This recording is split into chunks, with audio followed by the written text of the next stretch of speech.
Hello student. तर last व्हिडिओमध्ये आपण separation and purification of simple distillation ही मेथड पाहिली. तर सिम्पल डिस्टिलेशनमध्ये कंडिशन काय पाहिली आपण तर बघा, the liquid which has to be separated wide difference to each other.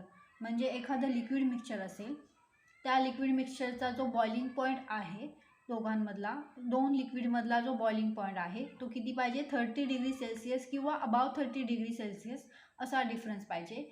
म्हणजे आपण सिम्पल डिस्टिलेशन ही मेथड पाहिली. त्याच्यामध्ये आपण एक एक्झाम्पल घेतलेलं, ॲसिटोन अँड वॉटरचं एक्झाम्पल घेतलेलं. तर ॲसिटोनचा बॉइलिंग पॉईंट हा 56°C हा होता आणि वॉटरचा बॉइलिंग पॉईंट 100°C हा होता. ओके, तर दोन लिक्विडमधला बॉइलिंग पॉईंट हा किती होता, अबाव 30°C हा होता. ओके, म्हणजे अशी जर कंडिशन असेल तर आपण सिम्पल डिस्टिलेशन ही मेथड यूज करू शकतो. ओके, तर आजच्या व्हिडिओमध्ये आपण फ्रॅक्शनल डिस्टिलेशन ही मेथड बघणार आहोत. तर फ्रॅक्शनल डिस्टिलेशनमध्ये काय असेल, एखादं लिक्विड मिक्सचर असेल, त्या लिक्विड मिक्सचरमधला लिक्विडचा जो बॉइलिंग पॉईंट आहे तो कसा हवा आहे, कमी हवा आहे. ओके, म्हणजे कमी असला तरी आपण फ्रॅक्शनल डिस्टिलेशन ही मेथड करू शकतो. Okay, fractional distillation is also known as distillation by using fractionating column. म्हणजे आपण फ्रॅक्शनेटिंग कॉलम यूज करून फ्रॅक्शनल डिस्टिलेशन ही मेथड यूज करू शकतो. ओके, तर मग फ्रॅक्शनेटिंग कॉलम म्हणजे काय तर बघा. Okay, fractionating column,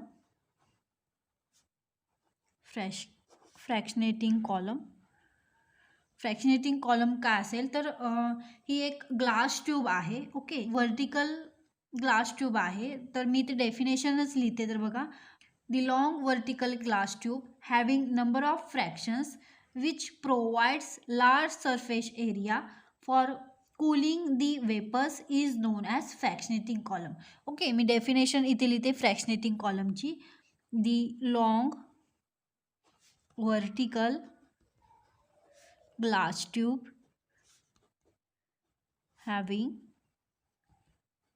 having number of fractions which provides large surface area for cooling the vapors is known as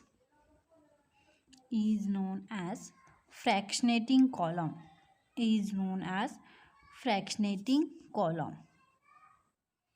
okay, definition काय आहे फ्रॅक्शनेटिंग कॉलमची, म्हणजे फ्रॅक्शनल डिस्टिलेशन हे आपण फ्रॅक्शनेटिंग कॉलम यूज करून करू शकतो. तर फ्रॅक्शनेटिंग कॉलम म्हणजे काय, the long vertical glass tube having number of fractions which provides large surface area for cooling the vapours is known as fractionating column. Okay, there are दोन types आहेत फ्रॅक्शनेटिंग कॉलमचे. First one is the simple packed column.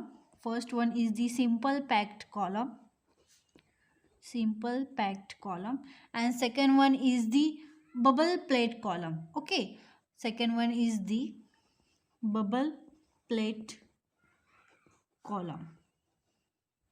Okay, हे काय आहेत तर फ्रॅक्शनेटिंग column आहे. त्याची डायग्रॅम मी तुम्हाला सांगते. तर बघा, आपण जेव्हा सिम्पल डिस्टिलेशन ही मेथड बघितली तर दोन लिक्विडचं जर मिक्सचर असेल, ओके, लिक्विड मिक्सचर जर असेल तर त्या दोन लिक्विडमधला जो बॉइलिंग पॉईंट आहे तो 30°C किंवा अबाव 30°C हा हवा आहे. ओके, अशी जर कंडिशन असेल तर आपण सिम्पल डिस्टिलेशन ही मेथड यूज करू शकतो. आणि फ्रॅक्शनल डिस्टिलेशन म्हणजे काय तर बघा, जर दोन लिक्विडचं जर मिक्सचर असेल तर त्या दोन लिक्विडमधला जो बॉइलिंग पॉईंट आहे तो 30°C पेक्षा कमी असेल तरी आपण, अशी जर कंडिशन असेल तर आपण काय करू शकतो, फ्रॅक्शनल डिस्टिलेशन ही मेथड यूज करू शकतो. ओके, म्हणजे बॉइलिंग पॉईंटमधला डिफरन्स जर कमी असेल दोन लिक्विडमधला, अशी जर कंडिशन असेल तर आपण फ्रॅक्शनल डिस्टिलेशन ही मेथड यूज करू शकतो. ओके, तर हे जे आपण फ्रॅक्शनेटिंग कॉलम बघितलेले आहेत, there are two types. First one is the simple packed column and second one is the bubble plate column. Okay, त्याची डायग्रॅम आपण बघूया. तर जी फ्रॅक्शनल डिस्टिलेशन ही जी मेथड आहे ती आपण फ्रॅक्शनेटिंग कॉलम यूज करून करू शकतो. फ्रॅक्शनेटिंग कॉलमचे 2 टाईप्स आहेत आपण बघितले, simple packed column and bubble plate column. तर इथे पुस्तकामध्ये तुमच्या डायग्राम दाखवलेली आहे. Okay, this is the simple packed column. Okay, this is the simple packed column. इथे काय आहे तर बघा, this is the vertical glass tube. Vertical glass tube आहे. इथे ग्लास ट्यूबच्या वरच्या साईडला ओके काय केलेलं आहे, रबर कॉर्कच्या साहाय्याने इथे थर्मामीटर फिट केलेला आहे. वर्टिकल कॉलम जो आहे त्याला कसं काय हवं आहे तर वन साईड आर्म हवा आहे. ओके, आणि हे काय आहेत तर ग्लास बॉल्स आहेत. This is the wide surface area. Okay, wide surface area for cooling the vapours. Okay, त्यासाठी इथे ग्लास बॉल्स असतात. आणि हे काय आहे तर ओपनिंग आहे. ही काय आहे, वर्टिकल ग्लास ट्यूब आहे with one side arm. One thermometer is fitted to the vertical glass tube fitted with the rubber cork. Okay, तर ह्या ग्लास ट्यूबमध्ये काय असतील तर ग्लास बॉल्स असतील. Okay, glass balls which provides a large surface area for cooling the vapours. Okay, ही काय झाली सिम्पल पॅक्ड कॉलमची डायग्रॅम आहे. त्यानंतर इथे बघा बबल प्लेट कॉलम. इथे काय आहेत, प्लेट्स आहेत. Okay, which provide the large surface area for cooling the vapours. Okay, with one side arm, the thermometer which fitted with the vertical glass tube with rubber cork. ही जी diagram आहे ती bubble plate कॉलमची diagram आहे. Okay, म्हणजे simple plate column, simple pack column and bubble plate column ह्या 2 diagram तुम्हाला समजलेल्या असतील. आता इथे आपण एक्सपेरिमेंटल सेटअप आहे, इथे साईडला तुम्हाला दाखवलेला आहे. एक्सपेरिमेंटल सेटअप काय असेल, एक्सपेरिमेंटल सेटअप तुम्ही काही यूज करू शकता, जे अवेलेबल जी फ्रॅक्शनेटिंग कॉलम असेल तुमच्याकडे तो यूज करा. सिम्पल पॅक्ड कॉलम करा किंवा प्लेट कॉलम करा, दोन्हीपैकी कुठला अवेलेबल असेल तो यूज करा. ओके, इथे सिम्पल पॅक्ड कॉलम यूज केलेला आहे. This is the fractional distillation. Okay, ही डायग्राम आहे ती फ्रॅक्शनल डिस्टिलेशनची आहे. इथे काय आहे तर हा आयर्न स्टँड आहे. ओके, आयर्न स्टँड आहे. इथे काय केलेलं आहे, this is the distillation flask. Distillation flask कशामध्ये ठेवला आहे तर ऑइल बाथमध्ये ठेवलेला आहे. ओके, हा जो डिस्टिलेशन फ्लास्क आहे त्याला काय फिट केलेला आहे, सिम्पल पॅक्ड कॉलम फिट केलेला आहे या पद्धतीने. इथे दिस इज दी डिस्टिलेशन फ्लास्क. आता याला साईड आर्म नसेल. ओके, हा जो डिस्टिलेशन फ्लास्क आहे याला साईड आर्म नाही आहे. हा जो डिस्टिलेशन फ्लास्क आहे त्याला काय फिट केला आहे, सिम्पल पॅक्ड कॉलम म्हणजे फ्रॅक्शनेटिंग कॉलम फिट केलेला आहे. आणि फ्रॅक्शनेटिंग कॉलमला थर्मामीटर फिट केलेला आहे रबर कॉर्कच्या साहाय्याने. ओके, आता हा जो सिम्पल पॅक्ड कॉलम आहे त्याला काय आहे तर वन साईड आर्म आहे. आणि हा जो वन साईड आर्म जो आहे तो कशाला अटॅच केलेला आहे, कंडेन्सरला अटॅच केलेला आहे. ओके, आणि कंडेन्सर पुन्हा स्टँडच्या साहाय्याने फिट केलेला आहे, आयर्न स्टँडच्या साहाय्याने. ओके, इथे बघा कंडेन्सरला 2 आउटलेट्स आहेत. इथे वॉटर इन लिहिलेलं आहे, इकडे वॉटर आउट. ओके, म्हणजे इकडे वॉटर सप्लाय होईल आणि इकडून वॉटर बाहेर पडेल. हे काय करेल, कूलिंगचं काम करेल. ओके, हा कंडेन्सर जो आहे तो वॉटर कूलर म्हणून काम करेल. आणि इथे रिसिव्हर जोडलेला आहे. ओके, कंडेन्सरला पुढे काय अटॅच केलेला आहे, रिसिव्हर. हा रिसिव्हर आहे. ओके, इथून तुम्ही प्युअर लिक्विड काय करणार आहात, रिसीव्ह करणार आहात. ओके, आता हा जो हे जे फ्रॅक्शनल डिस्टिलेशन आहे हे काय आहे तर एक्सपेरिमेंटल सेटअप मी तुम्हाला सांगितलं. एक्सपेरिमेंटल सेटअपमध्ये काय सांगितलं, आयर्न स्टँडला इथे काय फिट केलं, राऊंड बॉटम फ्लास्क किंवा डिस्टिलेशन फ्लास्क आहे तो कशामध्ये ठेवला आहे तुम्ही, ऑइल बाथमध्ये ठेवलेला आहे. ओके, डिस्टिलेशन फ्लास्क इथे फ्रॅक्शनेटिंग कॉलमला अटॅच केलेला आहे या पद्धतीने. आणि थर्मामीटर फ्रॅक्शनेटिंग कॉलमला रबर कॉर्कच्या साहाय्याने अटॅच केलेला आहे. फ्रॅक्शनेटिंग कॉलम जो आहे त्याला वन साईड आर्म आहे. त्याला पुढे अटॅच काय केलेलं आहे, कंडेन्सर अटॅच केलेला आहे. कंडेन्सरला 2 आउटलेट्स आहेत, हे तुम्हाला मी लास्ट व्हिडिओमध्येही सांगितलं. इकडे वॉटर इन, इकडे वॉटर आउट. ओके, इकडून वॉटर आत जाईल, इकडून वॉटर बाहेर पडेल, म्हणजे वॉटर सर्क्युलेशन इथे होईल. वॉटर कूलरचं काम करेल हा कंडेन्सर. ओके, म्हणजे वेपर्स इथे कंडेन्स होतील. वेपर्स कंडेन्स झाल्यानंतर ते लिक्विड फॉर्ममध्ये येतील आणि इथून लिक्विड बाहेर पडेल. ओके, आणि हा कंडेन्सर पुन्हा रिसिव्हरला अटॅच केलेला आहे. इथे कॉनिकल फ्लास्क ठेवलेला आहे आणि इथून प्युअर लिक्विड तुम्हाला मिळेल. ओके, आणि इथे खाली काय ठेवलेलं आहे, ट्रिपॉड स्टँड ठेवलेला आहे. इथे वायर गॉज आहे ट्रिपॉड स्टँडवरती आणि बर्नर इथे वापरलेला आहे. ओके, आणि इथे काय केलं आहे, त्याच्यामध्ये तुम्ही पोर्सिलिन पीसेस टाकणार आहात. जे लिक्विड मिक्सचर आहे त्याच्यामध्ये पोर्सिलिन पीसेस तुम्ही टाकणार आहात. आता ह्याचं काम काय आहे बघा. It use to separate the liquid having boiling point, okay, with non appreciable difference. म्हणजे लेस दॅन 30 डिग्री सेल्सिअस. म्हणजे less than 30 degree Celsius liquid मिक्सचरमधला ज्या लिक्विडचा बॉइलिंग पॉईंट जो आहे तो कसा पाहिजे तुम्हाला, लेस दॅन 30 डिग्री सेल्सिअस जर असेल, अशी जर कंडिशन असेल, मी तुम्हाला आधीही सांगितलं, तर आपण फ्रॅक्शनल डिस्टिलेशन ही मेथड यूज करू शकतो. ओके. आता एक्सपेरिमेंटल सेटअप तुम्हाला कळालेला आहे. म्हणजे हे जे फ्रॅक्शनल डिस्टिलेशन आहे ते आपण फ्रॅक्शनेटिंग कॉलम यूज करून फ्रॅक्शनल डिस्टिलेशन आपण वापरतो, फ्रॅक्शनल डिस्टिलेशन हे करतो. ओके. म्हणजे इथे बघा काय केलेलं आहे, आयर्न स्टँड राऊंड बॉटम फ्लास्कला जॉईन केलेला आहे, अटॅच केलेला आहे. ओके. राऊंड बॉटम फ्लास्कलाच फ्रॅक्शनेटिंग कॉलम अटॅच केलेला आहे आणि तो काय केलेला आहे, त्याला अटॅच पुन्हा काय केलं आहे, थर्मामीटर फिट केलेला आहे रबर कॉर्कच्या साहाय्याने. इथून तुम्ही कंडेन्सर अटॅच करणार आहात साईड आर्मला आणि कंडेन्सरला अटॅच रिसिवर आहे. ओके. आता तुम्ही इथे जर एक्झाम्पल घ्यायचं म्हणलं तर बघा, separation of methyl alcohol and acetone. Okay. आता इथे बघा मी मिथिल अल्कोहोल घेते बघा. इथे मिथिल अल्कोहोल अँड ॲसिटोन. आता ॲसिटोनचा जो बॉइलिंग पॉईंट आहे तो 56 डिग्री सेल्सिअस आहे. ओके. आणि मिथाइल अल्कोहोलचा जो बॉइलिंग पॉईंट आहे तो 65 डिग्री सेल्सिअस आहे. ओके. म्हणजे दोन लिक्विडमधला बॉइलिंग पॉईंटचा डिफरन्स कमी आहे, त्यासाठी आपण फ्रॅक्शनल डिस्टिलेशन ही मेथड यूज करतो. आता इथे तुम्ही मिथाइल अल्कोहोल आहे तुमचं राऊंड बॉटम फ्लास्कमध्ये किंवा डिस्टिलेशन फ्लास्कमध्ये मिक्सचर कशाचं आहे, मिथाइल अल्कोहोल आणि ॲसिटोनचं मिक्सचर आहे. ओके. आता प्रोसिजरमध्ये काय होणार आहे, तुम्ही डिस्टिलेशन फ्लास्कमध्ये लिक्विडचं मिक्सचर घेणार आहात. ओके. आणि हे जे डिस्टिलेशन फ्लास्क आहे तो तुम्ही ऑइल बाथमध्ये ठेवणार आहात. आता इथे काय होणार आहे, जो तुमचा ॲसिटोन आहे, ॲसिटोनचा बॉइलिंग पॉईंट 56 डिग्री सेल्सिअस आहे.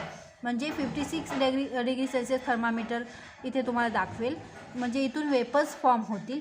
ओके. वेपर्स ह्या फ्रॅक्शनेटिंग कॉलममध्ये जातील.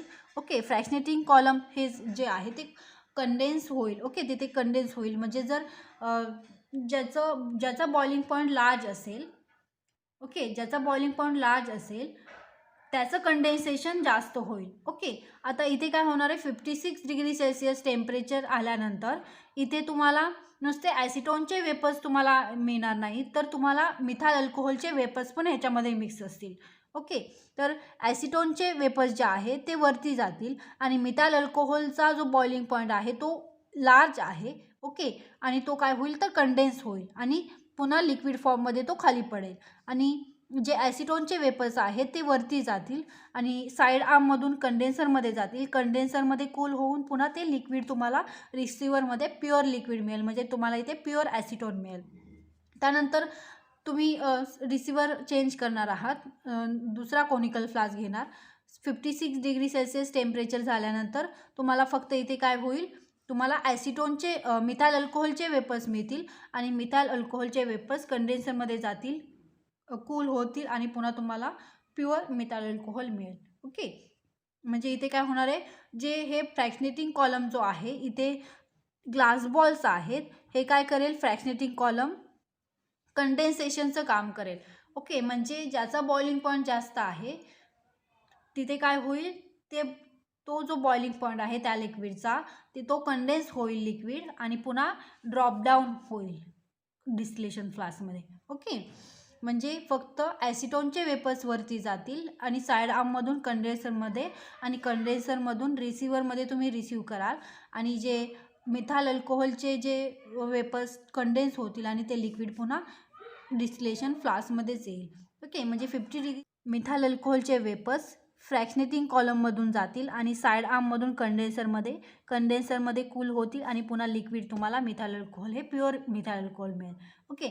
म्हणजे जोपर्यंत डिस्टिलेशन फ्लास्कमध्ये ॲसिटोन आहे तोपर्यंत 56 डिग्री सेल्सिअस टेम्परेचर हे कॉन्स्टंट राहील. ओके.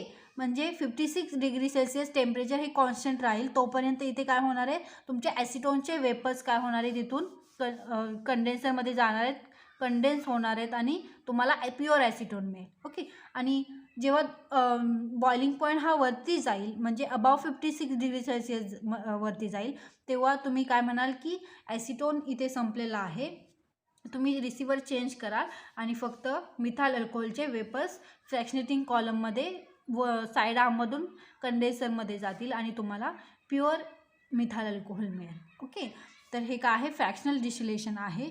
तर फ्रॅक्शनल डिस्टिलेशन हे आपण कशासाठी यूज करतो, म्हणजे दोन लिक्विडमधला बॉइलिंग पॉईंट जर 30 डिग्री सेल्सिअस म्हणजे लेस दॅन 30 डिग्री सेल्सिअस जर असेल तर आपण फ्रॅक्शनल डिस्टिलेशन ही मेथड यूज करतो.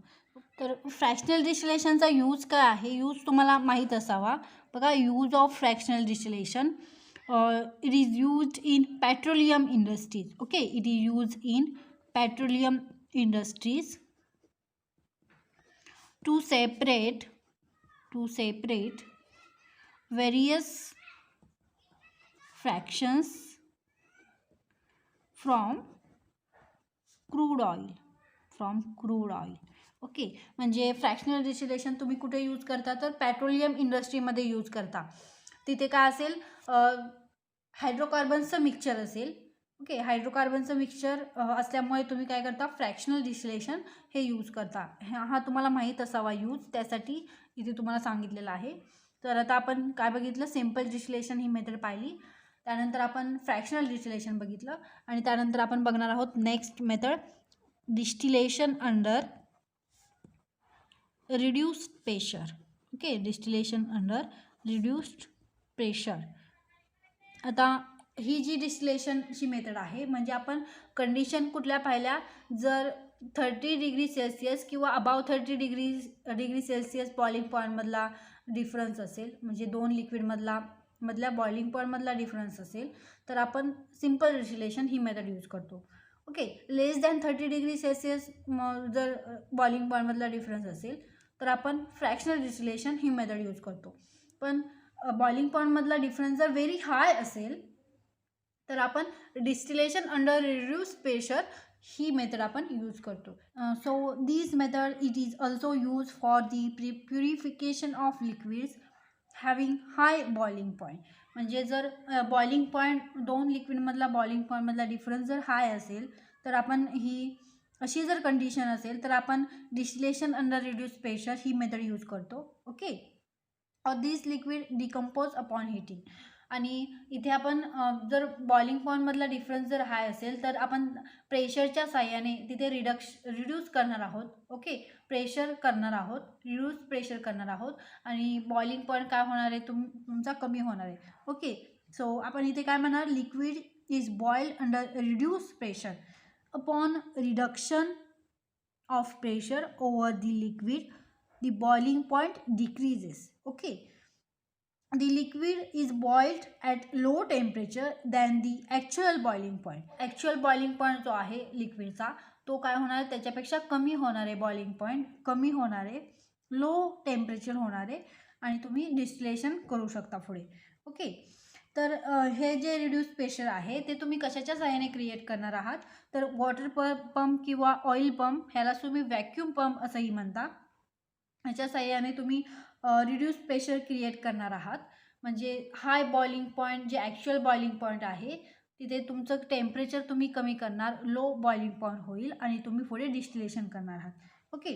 It means the pressure over the liquid, the boiling point of liquid decreases. Okay. म्हणजे बॉइलिंग पॉईंट काय होणार आहे, डिक्रीज होणार आहे आणि तुम्ही नंतर डिस्टिलेशन करणार आहात.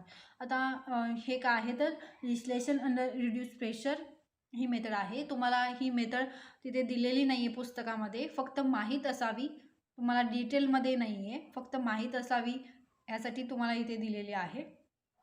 तर आपण डिस्टिलेशनच्या कुठल्या मेथड पाहिल्या. First one simple distillation, second one fractional distillation and third one distillation under reduce pressure. Distillation under reduce प्रेशरमध्ये काय होणार आहे, तुम्ही प्रेशर रिड्यूस करणार आहात. ओके. रिड्यूस प्रेशर क्रिएट करणार आहात. ओके. कशाच्या साह्याने, तर वॉटर पंप किंवा ऑइल पंप, त्याला तुम्ही व्हॅक्यूम पंप असं म्हणता. त्याच्या साहाय्याने प्रेशर बॉइलिंग पॉईंट रिड्यूस करणार आहात लिक्विडचा, आणि बॉइलिंग पॉईंट कमी झाल्यानंतर, डिक्रीज झाल्यानंतर तुम्ही डिस्टिलेशन करणार आहात. ओके, तर इथे आपण थांबूयात. तर इथे आपण डिस्टिलेशनच्या मेथड पाहिल्या. नेक्स्ट व्हिडिओमध्ये आपण सॉल्व्हंट एक्स्ट्रॅक्ट ही मेथड बघणार आहोत.